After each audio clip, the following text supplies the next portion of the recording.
Hi ချစ်တို့ရေဒီနေ့ငါးဥလေးချက်စားတယ်ဒါငပတ်ဥပေါ့နော်ငပတ်ဥကိုငါချုံမုတ်စားစနစ်လေးထည့်ပြီးတော့ရေနွေးလေးနဲ့ရေခမ်းပြုတ်ထားလိုက်တာပေါ့ပြုတ်ပြီးတော့ကြတော့တချို့အတုံးလေးတွေကကြော်မှဆုလို့ဖယ်ထားလိုက်တယ်ဒါကတော့နည်းနည်းကြေးတာလေးနဲ့ဟင်းချက်မယ်ပေါ့နော်ကျက်သွန်နေထားတယ်ခက်ညင်ပြီးကျက်သွန်ဖြူလေးထောင်းထားတယ်နည်းနည်းလေးဒီစိမ့်လေးပါမယ်ကျက်သွန်နေလေးကိုစနွေးလေးထည့်ပြီးတော့စီတက်မယ်စီတက်ပြီးပြီဆိုရင်ကျက်သွန်ဖြူလေးထည့်မယ်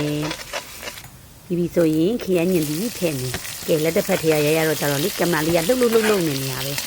ဝမ်ငါလေးဘာစတန်နဲ့မှမရိုက်ဘူးလက်တစ်ဖက်ကကန်ဒီတစ်ဖက်ကမှွေပြီးတော့ဝမ်မဗီဒီယိုအဲ့လိုရရတယ်ရတာနေနေရတော့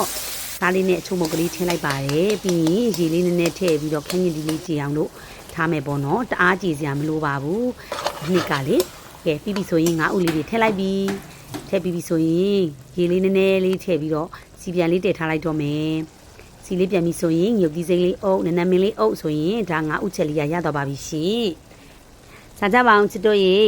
ဝမ်းကျွေးပါရဲ့နော်ချစ်တယ်နော်ဝမ်းဘုတ်လေးတွေတဲလေးပေးဖို့မင်းနဲ့နော်